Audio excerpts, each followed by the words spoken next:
Bueno, primero de todo quiero agradecer a los organizadores por traerme hasta aquí. Ha sido un largo viaje. En particular quiero agradecer a Javier, a Sandra y también a Patricia.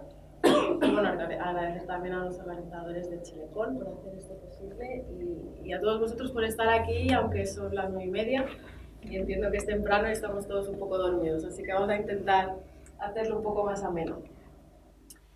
Yo voy a hablar hoy sobre optimización de redes complejas, ¿vale? Voy a hablar sobre cómo podemos utilizar Machine Learning para hacer esto, para optimizar este tipo de redes.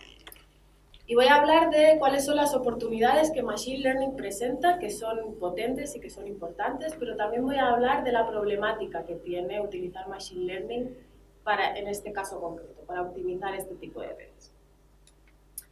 Entonces, antes de empezar, primero de todo me gustaría dar unos cuantos disclaimers, ¿vale? Cuando yo hablo de que voy a utilizar redes complejas, a lo que me refiero es a que las interacciones entre diferentes dispositivos es complicada, ¿vale? No estoy hablando tanto de que la topología es muy grande, de que tenemos muchos nodos, de que la topología es compleja, sino que hablo más de que los nodos interactúan entre ellos, ¿vale? Y el modelado de esa interactuación es complejo.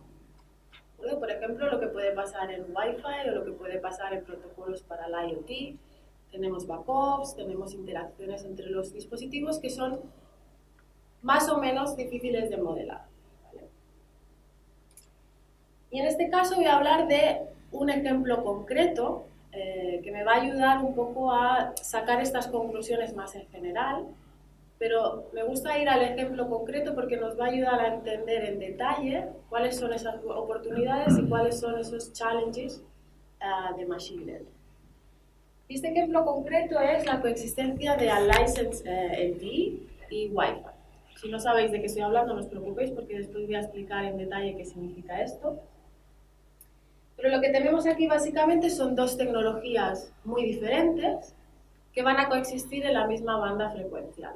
Por lo tanto, lo que decía de que las interactuaciones entre los dispositivos es compleja, aquí va a ser mucho más compleja, porque tenemos dos tecnologías completamente diferentes.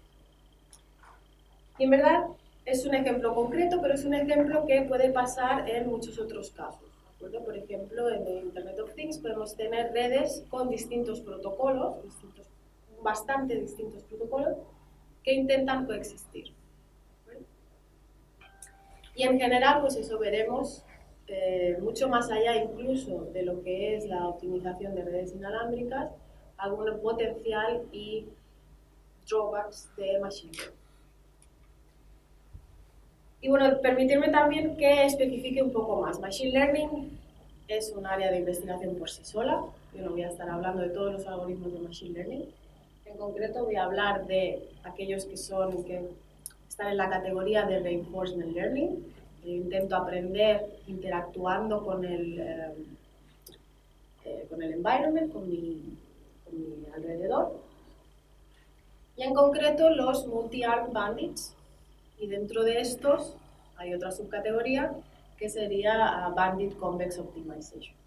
Entonces, si conocéis un poco Machine Learning, tenemos como tres amplias categorías: los algoritmos supervisados, los no supervisados, y después tenemos como Reinforcement Learning, que es una tercera categoría. Dentro de Reinforcement Learning nos vamos hasta ese tipo de algoritmos. Después veremos por qué. Y también antes de empezar tengo que dar crédito a mis colaboradores porque yo no he hecho este trabajo sola. La parte de Unlicensed LTE, todo lo que tiene que ver con coexistencia con Wi-Fi. He trabajado con Doug Leith, que era mi antiguo jefe en Trinity College, Andrés García de NetLabs en Alemania y después Pablo Serrano también de la Universidad Carlos III en Madrid. Y después la parte de Machine Learning, de estos algoritmos de Bandit Convex Optimization. Yo no tengo ni idea de Machine Learning, he estado aprendiendo los últimos años y por eso me he aliado con alguien que es experto en este tema, ¿no? Y es Gergely Neu de la Universidad Pompeu Fabra. Entonces vamos a empezar. ¿Qué significa esto de coexistencia de Unlicensed LTE y Wi-Fi? Vamos a empezar primero por ver qué es Unlicensed LTE. No sé si sabéis, pero supongo que sí, los operadores celulares lo que están viendo es que necesitan proveer más capacidad para los usuarios, que cada vez la demanda de tráfico es más alta. Y ven que si no hacen algo, van a ser incapaces de dar servicio a toda esa demanda que los usuarios piden. Y tenemos este consenso general, que es que la demanda tiene que incrementar en 1000 veces. O sea, necesitamos proporcionar 1000 veces más demanda, más capacidad de la que las redes tienen actualmente. Entonces, lo que está claro, lo que están viendo ya los operadores es que esto no lo pueden hacer con una solución únicamente. Lo que hacen es combinar diferentes soluciones para que la combinación de todas pues, pueda incrementar la capacidad con ese 1000 veces más. Básicamente porque ese 1000 veces es mucho. Entonces, algunas soluciones que están considerando es, bueno, densificación. Vamos a poner más estaciones base, más pequeñas para que tengan más capacidad, sobre todo en zonas urbanas. ¿Qué más podemos hacer? Pues podemos poner más antenas. Entonces, los avances en MIMO son importantes aquí. Pero después tenemos otra solución que es obvia. Si necesito más capacidad, ¿qué puedo hacer? Pues usar más ancho de banda. Y aquí están considerando diferentes partes del espectro que son libres, como por ejemplo millimeter wave, utilizar la banda sobre todo de los 60 GHz y la banda de los 5 GHz. Entonces, Unlicensed LTE va por este camino, como utilizar más espectro, en particular la banda de los 5 GHz. Y aquí tenemos dos opciones. Podemos utilizar esta banda con un protocolo habitual en esa banda, como por ejemplo Wi-Fi, o podemos coger el mismo protocolo que se está utilizando en las redes celulares y utilizarlo en esa banda. ¿Vale? Ese protocolo es LTE, por lo tanto, ahí es donde tenemos Unlicensed LTE, que no es más que nada que utilizar las bandas libres, en particular la de 5 GHz, usando el protocolo LTE. Si comparamos, porque tienen estas dos opciones, ¿no? Utilizar Wi-Fi o utilizar LTE. Si comparamos los dos, yo cuando empecé a trabajar en este tema y hablabas con gente más del mundo celular, lo que te decían era, sí, claro, porque el LTE es mucho más potente que el Wi-Fi. Esto en verdad no está tan claro, porque si miramos los últimos estándares de Wi-Fi son realmente muy potentes. Y si los comparamos con el LTE, tampoco tienen tantas diferencias. Entonces lo que hicimos es intentar compararlos. O sea, intentar comparar Wi-Fi e intentar comparar LTE. Tengo que decir que la comparación no es sencilla, ¿vale? Son muy parecidos en algunas cosas, tienen algunos detalles que son diferentes, eso a nivel físico. Entonces, si consideramos condiciones ideales, tenemos lo siguiente que tenéis aquí, con diferentes configuraciones de LTE, y lo que veis es que, bueno, sí, LTE en algunos casos es un poco más potente, nos da un poco más de capacidad, pero lo importante es que tampoco tanto. Realmente no estamos consiguiendo tanta capacidad más como realmente para justificar un cambio de tecnología. O sea, una tecnología que nunca se ha utilizado en la banda libre para ganar unos cuantos megas. Pero la cuestión al final es que quizá no es una cuestión de tecnología, de que la tecnología es mejor, pero está ocurriendo. Y está ocurriendo, nosotros creemos en parte, porque bueno, hay muchos operadores que no tienen el background de Wi-Fi. Ellos saben de LTE, toda su red utiliza LTE, y utilizar Wi-Fi les complica mucho la vida. Tienen que ganar el knowledge de esa tecnología, tienen que homogeneizar el plano de control, y es muy complicado para los operadores utilizar Wi-Fi en su propia red, para algunos de ellos. Entonces, está ocurriendo, ya tenemos algunos dispositivos que son compatibles con Unlicensed LTE en algunos países, y el problema viene con, bueno, Wi-Fi está ahí. Nosotros cogemos Unlicensed LTE y lo plantamos en la banda libre, pero tenemos que considerar que tenemos redes Wi-Fi que en principio queremos que sigan funcionando. Entonces aquí llega toda esta amplia, digamos, área de investigación, ¿no? ¿Qué podemos hacer para que las dos tecnologías coexistan de forma justa? ¿Y cuál es el problema? Pues el problema es que los dos, como he dicho, a nivel físico son muy parecidas las tecnologías, pero cambian muchísimo a nivel de acceso al medio. LTE es una tecnología que llamamos schedule. Tenemos diferentes slots y la estación base asigna esos slots a los diferentes usuarios, es como un TDMA. Y después tenemos Wi-Fi, que es, bueno, es más justo, es más, digamos, polite. Antes de transmitir vamos a escuchar si hay alguien, vamos a esperar un tiempo aleatorio, después transmitimos. Si colisionamos y vemos que hay mucha contención en el canal, lo que vamos a hacer es incrementar este tiempo de backup. Por lo tanto, estamos siendo benevolentes con otros dispositivos que puedan haber en el canal. Entonces, ¿qué ocurre si ponemos estos dos protocolos a coexistir en la misma banda? Lo podéis ver. Si no hacemos nada, si simplemente ponemos el protocolo LTE a trabajar en la banda libre, pues acabaremos por matar Wi-Fi. O sea, para Wi-Fi será muy difícil acceder al canal si tenemos una red LTE al lado. Esto causó bastante controversia en los últimos años. De hecho, la Wi-Fi Alliance y el FCC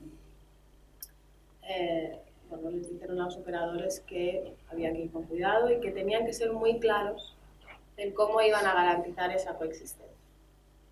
Después de esto, Wi-Fi Alliance empezó a trabajar con el 3GPP, que son los encargados de hacer los estándares de LTE, y parecía que había cierta colaboración. Veremos a ver qué ocurre. Pero lo que está claro es que necesitamos algún mecanismo de coexistencia. Entonces tenemos lo que estamos considerando aquí, lo que se considera normalmente es un escenario como este, que tenemos una estación base LTE, un access point Wi-Fi, que están más o menos en la misma zona. Esto puede considerarse como en un escenario urbano, donde tenemos, por ejemplo, un centro comercial en el que hay muchos dispositivos y queremos dar un alto servicio, o un estadio, lo que sea. Pero vamos a ver más en detalle qué ocurre a nivel de acceso al medio. Estamos poniendo juntos una tecnología schedule y una tecnología de acceso aleatorio. Pues imaginaros que aquí tenemos los paquetes que transmitimos con Wi-Fi. ¿Vale? Es aleatorio, por lo tanto el tiempo entre paquetes es variable, ¿sí? Y pueden transmitir más o menos en cualquier instante de tiempo. ¿Sí? Al final, Wi-Fi está slotado, pero el slot es muy pequeño. Vamos a poner encima de esto LTE. Con LTE tenemos el requerimiento de que no podemos transmitir siempre, sino que vamos a transmitir en nuestros slots temporales. ¿De acuerdo? Entonces la estación base nos va a decir a un usuario en concreto: tú puedes transmitir en este slot de aquí, ¿vale? O en este slot de aquí. Entonces, ¿qué ocurre? Que la probabilidad de encontrar que uno de estos slots está vacío, que no hay nada en el canal, es muy baja. Esto simplemente es el tiempo medio, la ocupación media del canal por Wi-Fi. Lo que significa es que si Wi-Fi está haciendo un uso de los recursos importante, que necesita proporcionar bastante capacidad a los usuarios, si ponemos LTE a coexistir con Wi-Fi en ese caso, va a ser muy difícil que encuentre el medio libre en uno de estos slots. ¿Esto qué nos lleva? Pues nos lleva básicamente a lo siguiente. LTE tiene dos opciones. La primera es actuar de forma preemptiva. Es decir, llega a mi slot y voy a transmitir, sí o sí. Tanto si hay un paquete de Wi-Fi como si no. Esto va a causar una colisión, pero esto el TI lo puede hacer si transmite durante más tiempo, porque el TI está slotado. Quizás los primeros slots van a ser colisión, pero los siguientes slots se pueden recuperar de forma correcta. Es decir, no es como Wi-Fi, yo transmito un paquete completo y si hay algún problema pierdo todo el paquete. Yo empiezo a transmitir en los slots, pierdo los primeros slots, no pasa nada, pero los últimos se recibirán bien. ¿Y después qué puede hacer? Bueno, puede actuar de forma oportunista. Es decir, yo tengo que empezar a transmitir en mi slot, pero lo que voy a hacer es, si antes de que llegue mi slot veo que el canal está libre, voy a empezar a transmitir. Lo que pasa es que no puedo transmitir datos. Lo que voy a hacer es transmitir un preámbulo para que Wi-Fi me escuche, deje de transmitir y entonces asegurarme que cuando mi slot empieza voy a poder transmitir de forma correcta, sin nada más. ¿Sí? Lo que es importante de ver es que los dos casos tienen un overhead. ¿Sí? O bien estoy causando colisiones, o bien estoy transmitiendo un preámbulo. Y también puedo causar colisiones, obviamente. Si empiezo a transmitir justo cuando el Wi-Fi empieza. Entonces esto fue una conclusión importante, de decir, hay un coste, que le llamamos el coste de heterogeneidad, que es inevitable y que aparece solo por el hecho de combinar dos tecnologías diferentes.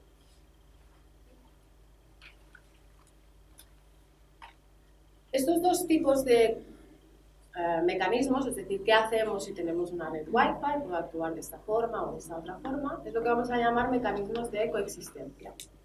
Bueno, es lo que el TI tiene que hacer para transmitir en un medio en el que tenemos a Wi-Fi también. Pero lo que estamos interesados es, bueno, una vez tengo este mecanismo de coexistencia, ¿cómo lo tuneo para que sea justo? ¿De acuerdo? ¿Alguien me puede decir qué significa justicia en este caso? ¿Alguien tiene alguna idea? Tenemos el TI, tenemos Wi-Fi. ¿Qué sería justo? ¿Alguien se atreve? Que todos los nodos tengan igual oportunidad de transmitir. Que todos los nodos tengan igual oportunidad de transmitir. ¿Alguna otra idea? El throughput de cada uno sea proporcional a la cantidad de usuarios que tienen. Claro. ¿Alguna otra idea?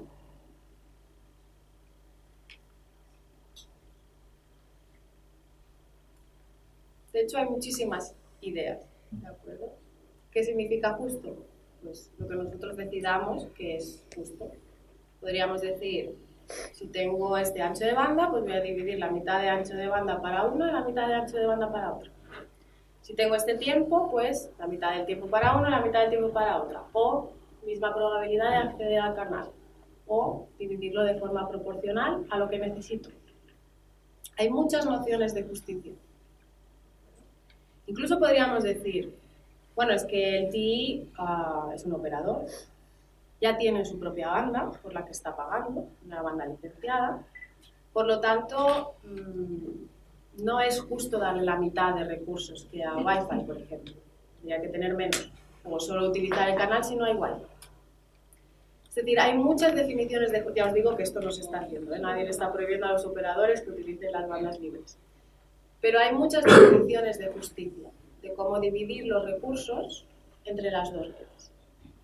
Entonces, al final, lo que nos gusta a los investigadores, yo creo, es escoger aquellas definiciones de justicia que nos vienen mejor. ¿Vale?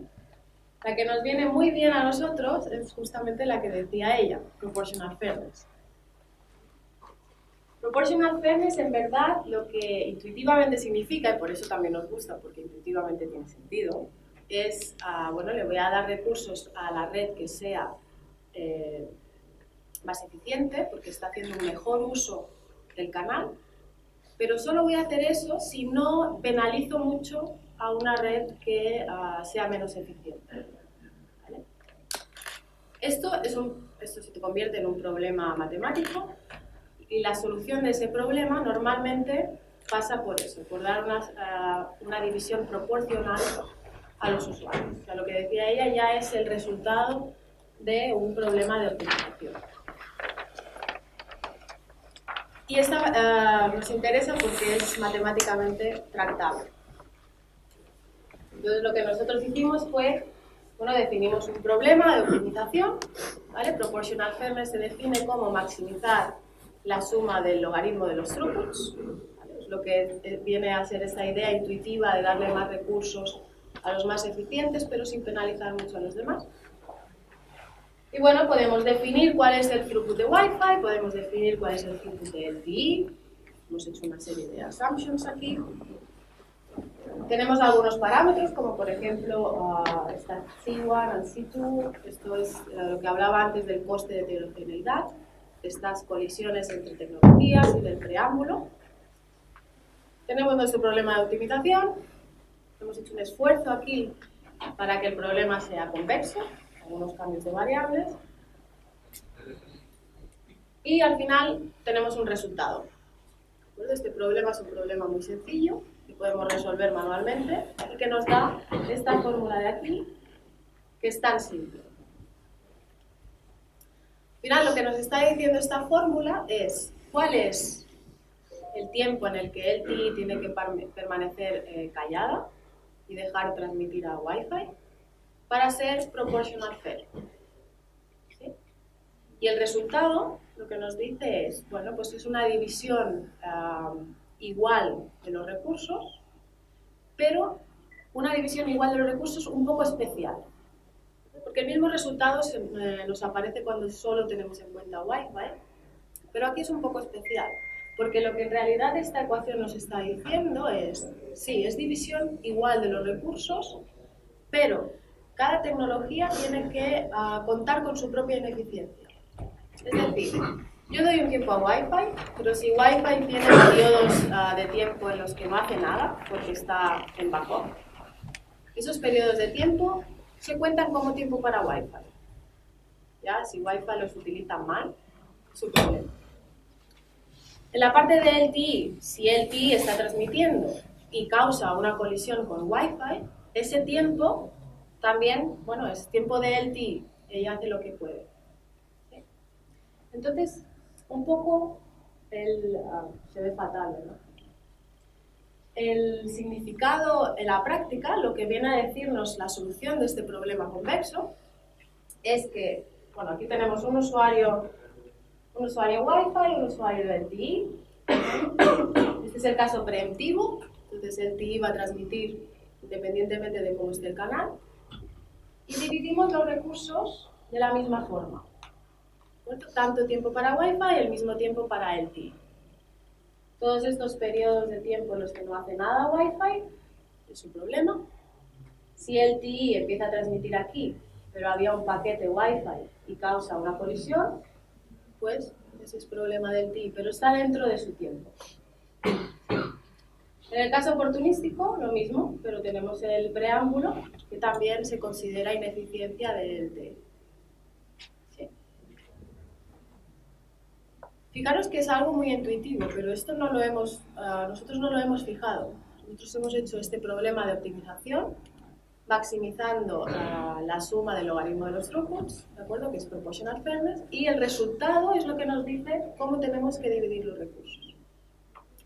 Entonces, lo que nos está diciendo es que el TI va a transmitir durante este tiempo y debe dejar este tiempo libre.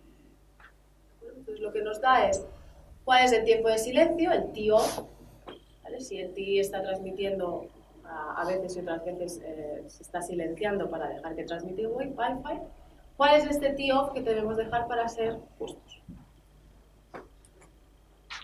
Y ahora es cuando empiezan las cosas interesantes, ¿de acuerdo? Tenemos un problema de coexistencia, tenemos dos tecnologías que son muy diferentes, hemos hecho un problema matemático con ciertas assumptions, hemos sacado un resultado que es bastante intuitivo, pero ahora es cuando viene la gracia. Entonces tenemos que implementar esto en la práctica. ¿Vale? Lo que sacamos es, bueno, la estación base, el TI, tiene que configurar este T-off.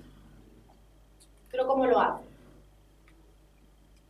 Bueno, nosotros tenemos la solución del problema que acabamos de definir, que acabamos de resolver, pero para implementar esa solución la estación base necesita tener cierta información.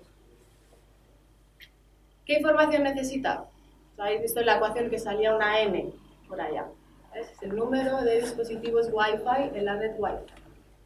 Por lo tanto, el TI tiene que estimar el número de dispositivos en la red Wi-Fi. ¿Esto no es imposible? No, lo puede hacer si hace sniffing, ¿no? Si está escuchando qué es lo que pasa en el canal.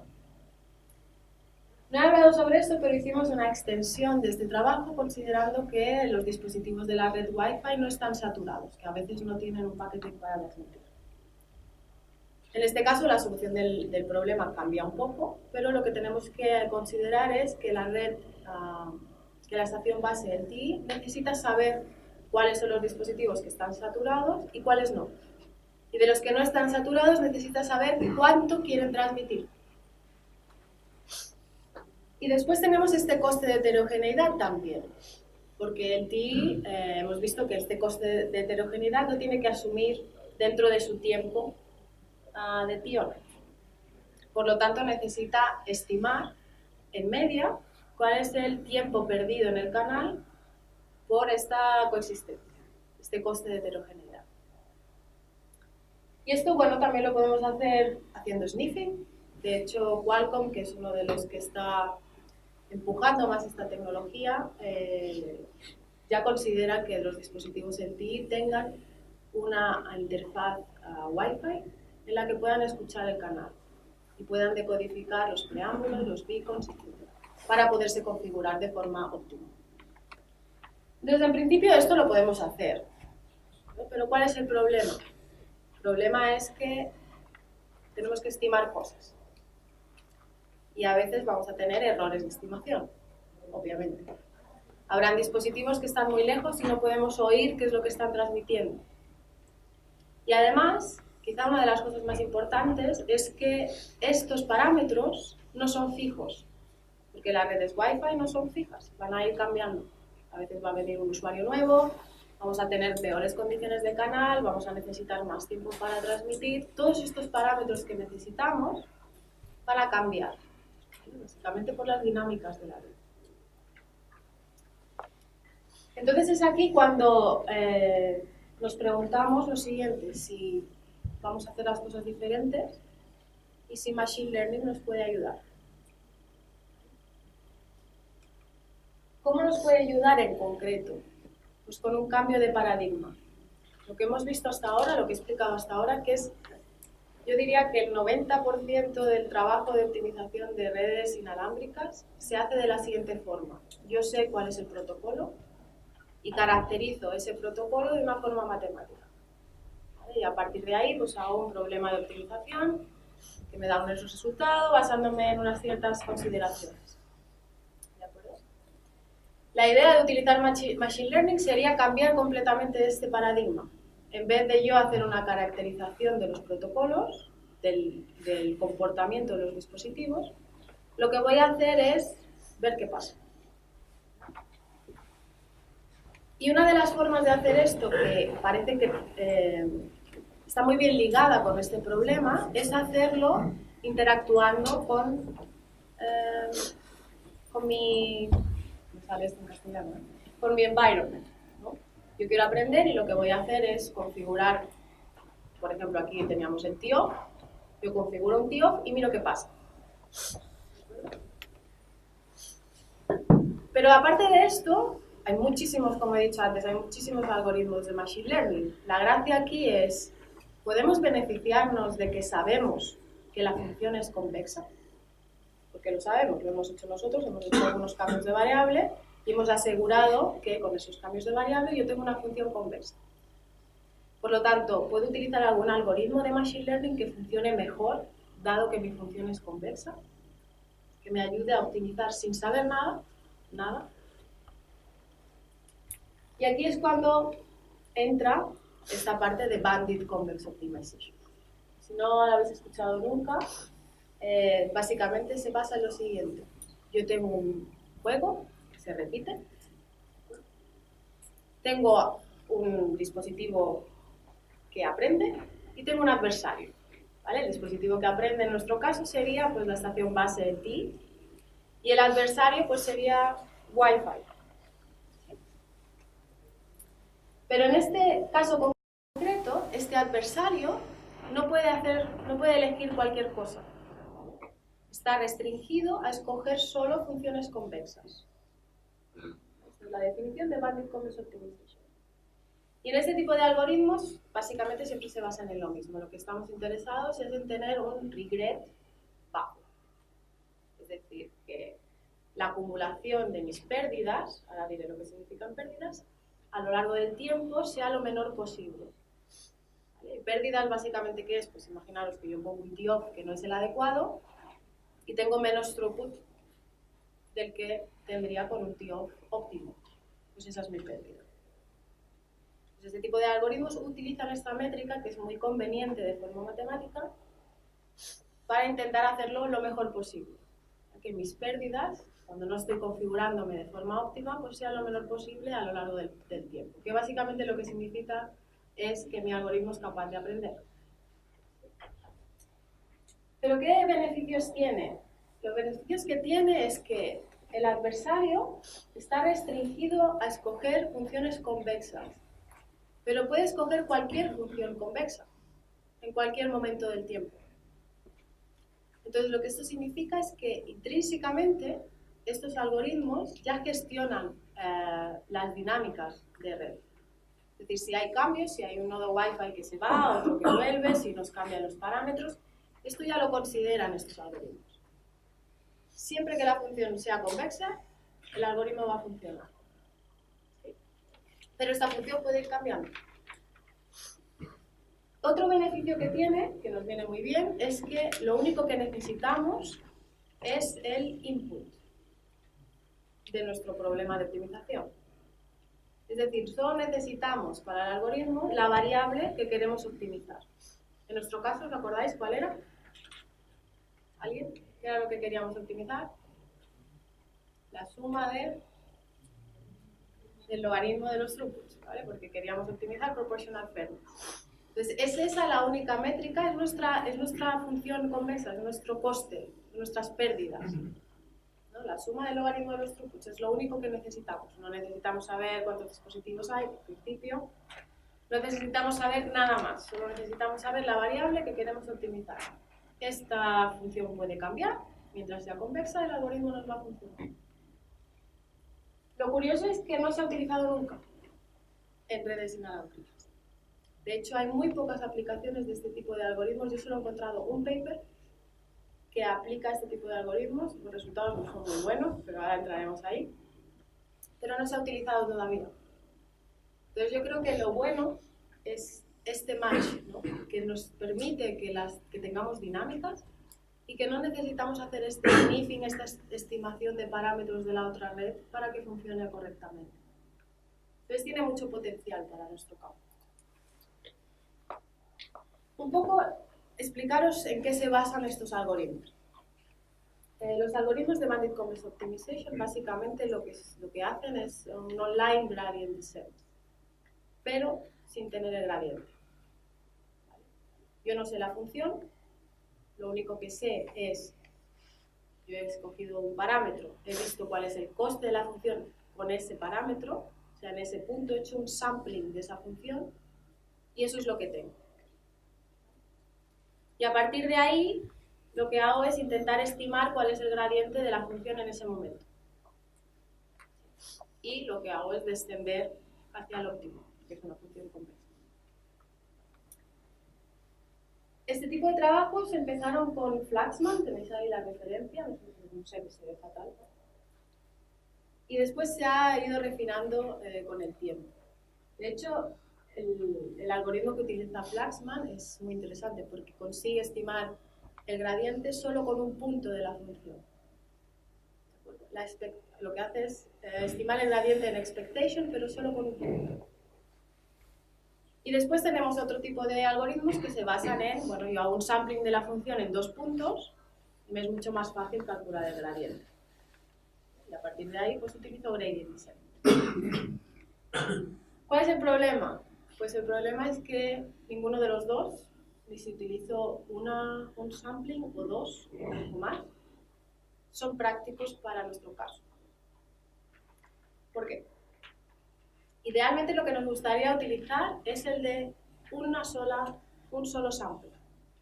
Yo pongo un TIO, miro cuál es el coste de la función, el resultado de esta suma del logaritmo de throughput, y estimo el gradiente. ¿Vale? Entonces, desciendo hacia el óptimo. ¿Qué pasa? Y esto, cuando empezamos a trabajar en este tema, realmente veíamos que tenía mucho potencial para nuestro caso. Y pongo un TIO, cojo el valor y estimo el gradiente y me voy hacia el óptimo. El problema es que en la práctica, bueno, en la teoría tenemos todos estos bounds del regret, etc. Pero en la práctica la variancia que estos algoritmos tenían era horrible. Realmente no convergíamos nunca. Entonces nos vamos al otro bando. Tenemos estas estimaciones con un solo sample, pero también tenemos estimaciones con varios samples. ¿Cuál es el problema? Si yo tengo que estimar 2 puntos de la función al mismo tiempo, eso no lo puedo hacer en una red. Es decir, yo no me puedo configurar con 2 valores diferentes al mismo tiempo y ver el resultado. ¿Sí? Pero hay una solución fácil a esto, yo creo que todos la tenéis en mente ahora mismo, que es, bueno, yo no lo puedo hacer a la vez, pero puedo coger una configuración ahora y puedo coger una configuración después, al cabo de un tiempo. Y usar esto para calcular el gradiente. ¿Cuál es el problema? El problema es que hemos dicho que tenemos dinámicas, que la red puede cambiar. Entonces la red puede cambiar durante este tiempo. ¿Sí?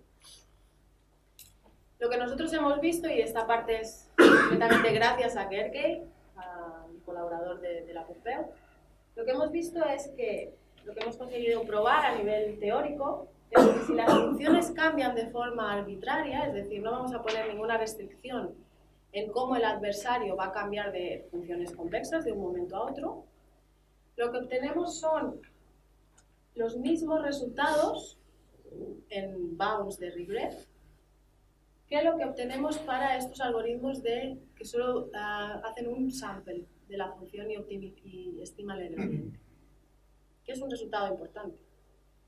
Pero después lo que tenemos es, si asumimos que la función no cambia mucho, cambia de forma infrecuente, que sería nuestro caso en redes inalámbricas, lo que tenemos es que conseguimos el mismo regret bound que si la función no cambiara, que lo que obtiene el algoritmo en el que nos estamos basando, que hace estos 2 samples al mismo tiempo.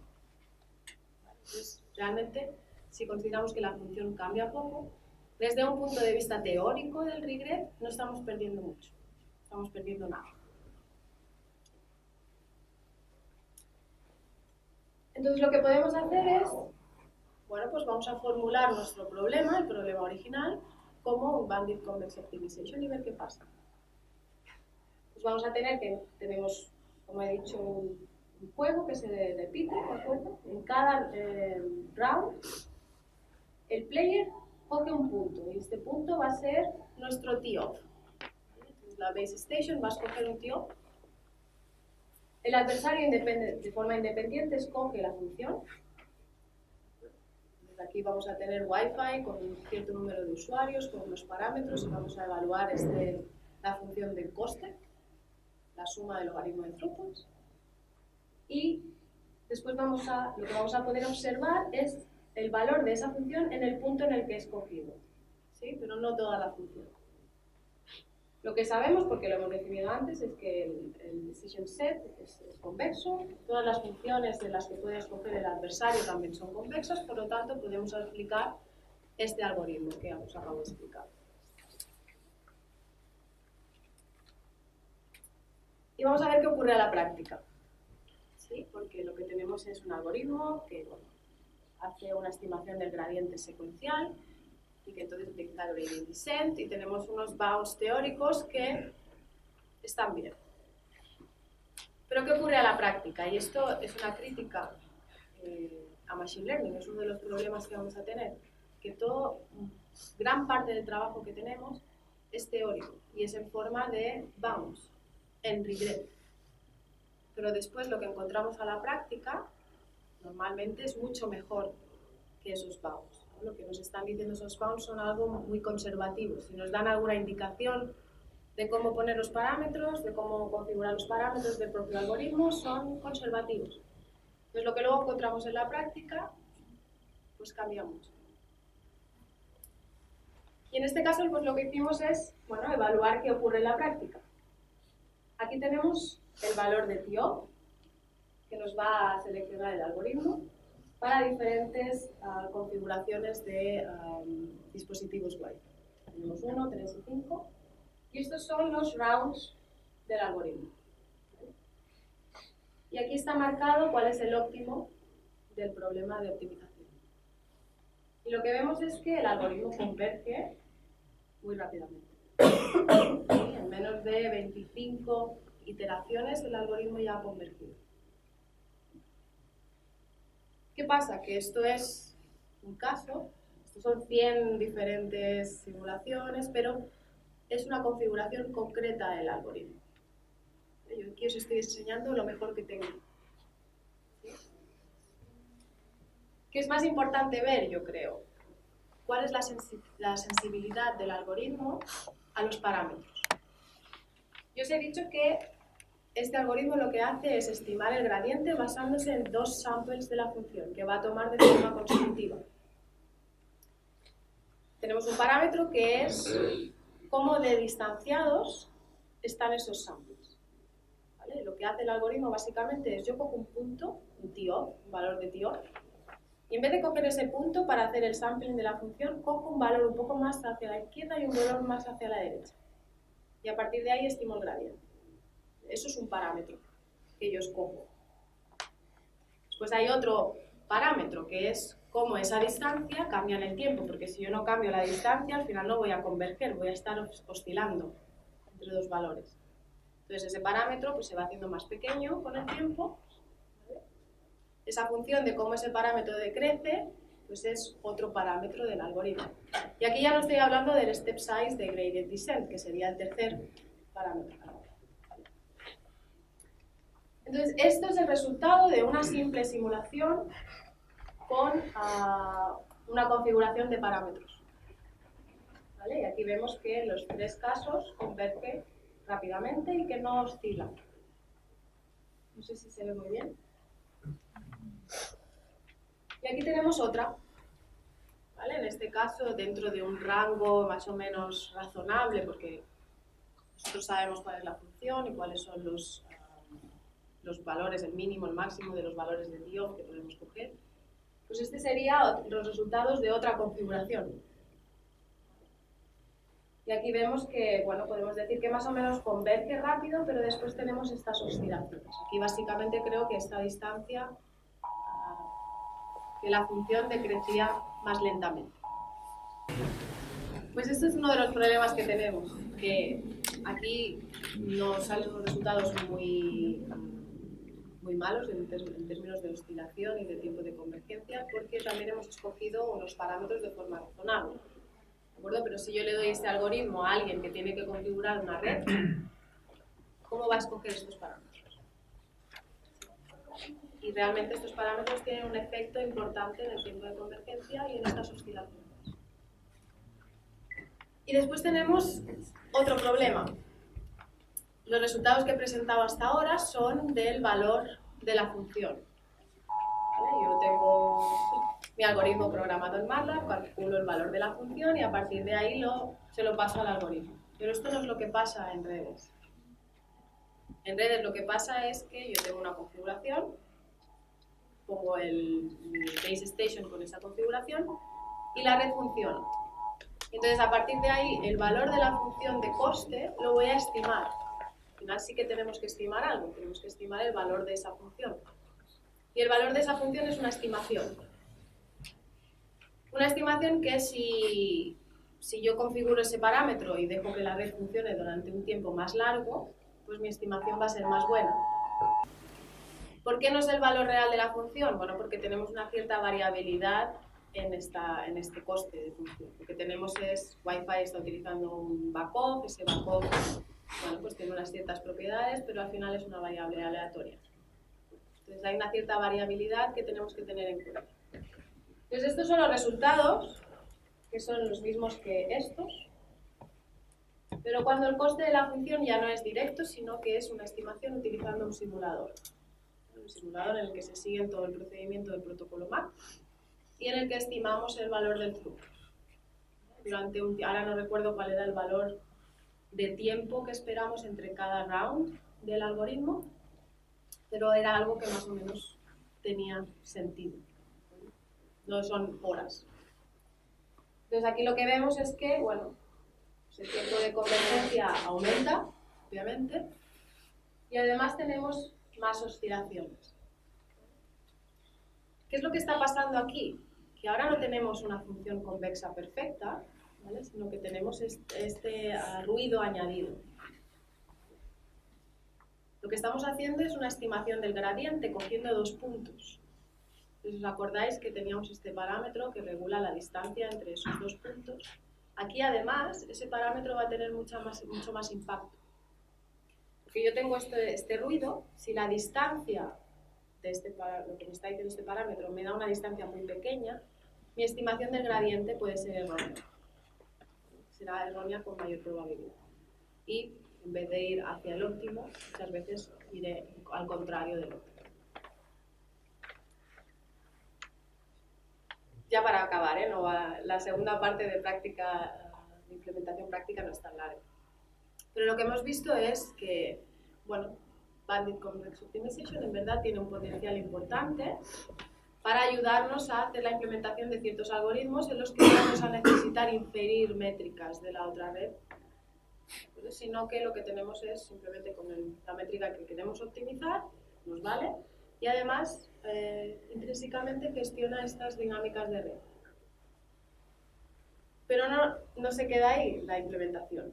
Es decir, como os he dicho al principio, nosotros hemos considerado una serie de assumptions en ese problema que os presenté al principio. Algunas de esas assumptions son fáciles de relajar, ¿vale? Por ejemplo, hemos considerado que solo tenemos un canal y que las dos redes están en el mismo canal, el canal no tiene errores, que la red del TI está saturada, que un poco tiene sentido porque si no, no utilizaría la banda libre, y que los nodos Wi-Fi están saturados. Esto ya también he dicho que hicimos una extensión para no considerar esto, pero estas assumptions son fáciles. De hecho, no lo hemos hecho porque es más trabajo, pero son fáciles. Podemos decir cómo se harían y sabemos que el resultado sería parecido. Pero después tenemos otras assumptions que no son tan fáciles, ¿vale? de quitar. Hemos considerado que el TI utiliza el mismo canal que Wi-Fi, el mismo ancho de canal. Cuando esto no es el caso, ya hemos visto que tenemos problemas. Y tenemos problemas con el carrier sensing de Wi-Fi. Porque Wi-Fi está diseñada para detectar otras Wi-Fi. Pero el TI, su preámbulo, por ejemplo, es diferente. Entonces hay un problema de detección cuando no utilizan el mismo ancho de banda. Hemos considerado otras assumptions que son típicas en nuestra área, que son no capture, no tenemos hidden terminals. Esto es muy difícil de modelar si no tenemos en cuenta estas assumptions. Hemos considerado que solo tenemos una única celda, que no tenemos las dinámicas de la cola y que las dos tecnologías se detectan de forma perfecta. Creemos que la parte del TI no va a tener problemas porque el license TI, si tiene que detectar a Wi-Fi, suponemos que lo hará bien porque es la tecnología que entra, suponemos. Pero lo que hemos visto también es que para Wi-Fi no es el caso. Entonces la pregunta es, ¿estamos utilizando un algoritmo que se beneficia de que la función es convexa? Pero si vamos un poco más allá, bueno, no sabemos realmente en realidad cuánto de lejos es la función que vamos a encontrar en la práctica de ser convexa. ¿Está todo perdido? No. porque sí que tenemos otros algoritmos que no son Bounded Convex Optimization, pero que son van en la misma línea, pero no asumen convección. Son mucho más complicados, actualmente yo diría que es imposible aplicarlos en la práctica, ¿de acuerdo? Pero después tenemos todos estos algoritmos que son más conocidos, que tienen sus propias assumptions, como Epsilon Greedy, UCB o Thompson Sampling. Y estaría bien, esto no lo hemos hecho todavía, pero ver la relación de todos estos algoritmos, que son multi-arm bandits sin considerar nada de convexidad, cómo se relacionan con este otro tipo de algoritmos cuando la función es no estrictamente convexa. Y un poco esta es mi charla, solo para remarcar algunas cosas. Bueno, hemos visto que en nuestro caso hemos definido un problema de optimización, que al final ha sido convexo, que hemos hecho el esfuerzo para que lo sea, pero muchos de los problemas que tenemos en redes inalámbricas ya se ha hecho ese esfuerzo. O sea, si vosotros miráis la literatura, muchísimos problemas de optimización ya se han definido para que sean convexos, porque es mucho más fácil de solucionar.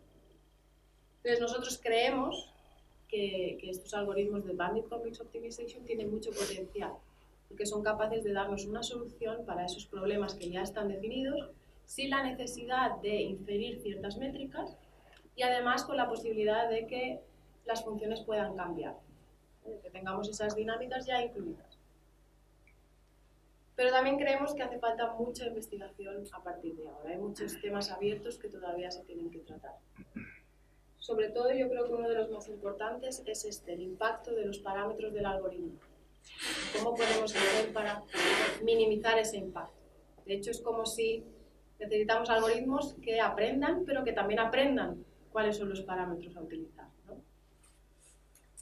Después, en nuestro caso es muy importante estos noisy estimates, ¿no? En vez de tener la función real, no tenemos la función real, lo que tenemos es una estimación de ese valor de la función. Y esto tiene un impacto en el algoritmo que se tiene que tratar.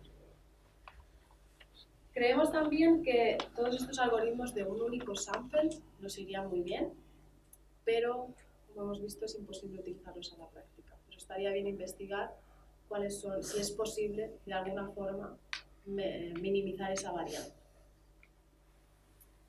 Como he dicho también, intentar ver qué pasa con esa función en la práctica, si realmente es una función que es convexa o no, y si no es convexa, qué otros algoritmos tenemos. Y solo un apunte, que no he hablado para nada sobre esto.